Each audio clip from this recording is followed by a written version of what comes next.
गाडी पळणारं खेळणं असं तुमचं एखादं, ठीक नाही. डान्सिंग डॉल, डान्सिंग डॉल हे ना. डान्सिंग हे काय क्रियापदाचं चौथं रूप आहे. परंतु डान्सिंग डॉल काय झालं, आता एक वस्तू झाली, नाम झालं, बरोबर आहे.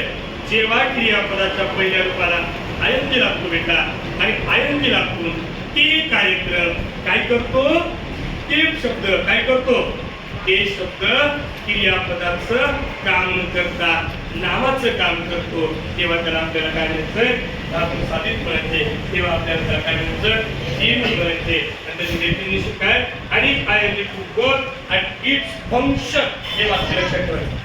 आयनजी प्लस फंक्शन काय असलं पाहिजे, noun, and its function as a noun. For example, swimming is my favourite sport. आता इथे स्विमिंग काय रे, स्विम काय क्रियापद, त्याला लागलं का बेटा, तर क्रियापदाचं किती रूप झालं, परंतु या स्विमिंग या शब्दातून तुम्हाला क्रियेचा बोध झालाय का, नाही. कशाचा बोध झालाय, एका स्पोर्टचा बोध झालाय. स्पोर्टचा, स्पोर्ट म्हणजे काय बेटा, खेळ, खेळ, ठीक आहे काय, खेळ. म्हणजे या स्विमिंग शब्दातून क्रियेचा बोध न होता एका नावाचा बोध झालाय, एका नावाबद्दल माहिती सांगितली चालली. म्हणून स्विमिंग इथं काय झालेलं बेटा, चेंज झालेले.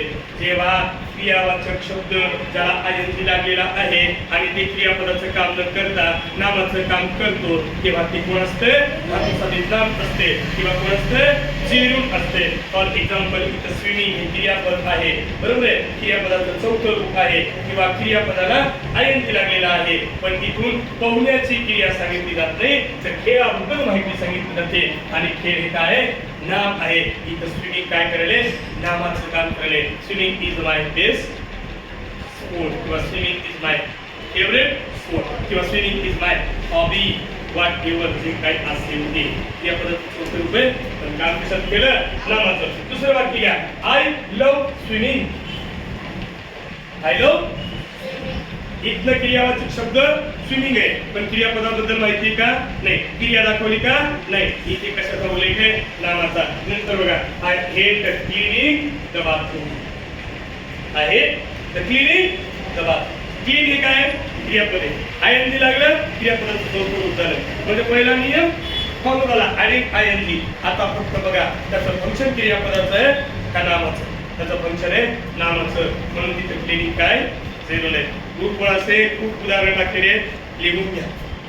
येणाऱ्या काळात खूप कामी येणार आहे. छोट्या छोट्या गोष्टी आहेत, छोट्या छोट्या गोष्टींना तुमची इंग्लिश आपल्याला स्ट्रॉंग करायची. एक दोन दिवसात होणार आहे का, हळूहळू, पण काही जणांची होणारच, कारण की 7-8 जण नंबर 1 मध्ये याचं नाव सांगतो.